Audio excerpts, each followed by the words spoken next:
অগ্নি বৰষা সমান সিদিনা আছিল 20 ছেপ্টেম্বৰ জাতীয় পতাকা তুলিবলৈ আগবঢ়া সমদলকাৰীসকল গহপুৰ থানাৰ সন্মুখত সশস্ত্ৰ আৰক্ষী বাহিনীৰ মুখামুখি হয়।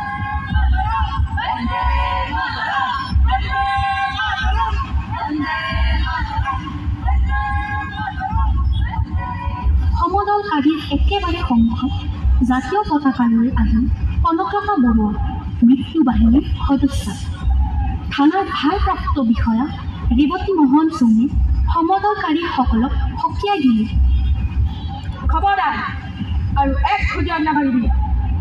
কনকলতাই আগবাঢ়ি গৈ নিৰ্ভীকভাৱে ক'লে, আমাক যাবলৈ দিয়ক, চাওক আমি একেবাৰে নিৰস্ত্ৰ আৰু অহিংসাৰ মন্ত্ৰেৰে দীক্ষিত।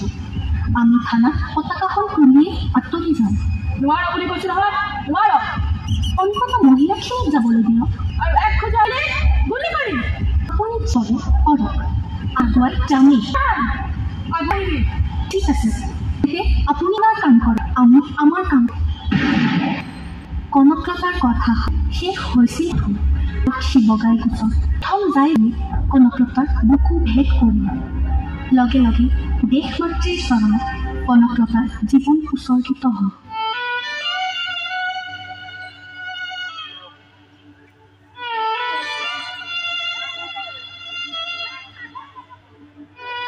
গাভৰু কনকলতাই পীড়িত হৈ গৈ ত্যাগ, সাহসিকতা আৰু দেশপ্ৰেমৰ অনুপম নিদৰ্শন। কনকলতা বাগৰি পৰাৰ লগে লগে পতাকাখন দাঙি ল'লে মুকুন্দ কাকতিয়ে। অন্য একজাই গুলিয়ে আহি মুকুন্দ কাকতিকো বগৰাই পেলালে। আই অসমী আৰু এজন বীৰ সন্তানৰ মৃত্যু হ'ল।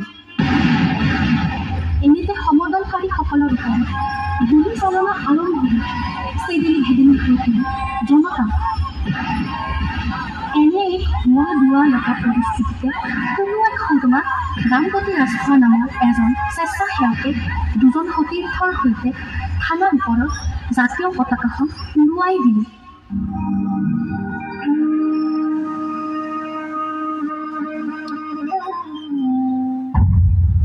নিজস্ব কনকলতা বৰুৱা আৰু মুকুন্দ কাকতিয়ে ব্ৰিটিছৰ গুলীত প্ৰাণ দিলে। কিন্তু পৰাজয় ঘটিল বন্দুকেৰে সজ্জিত ব্ৰিটিছৰ। অহিংসাৰ শক্তিৰ আগত বাৰে বাৰে পৰাজয় বৰণ কৰি আহিছে হিংসাই।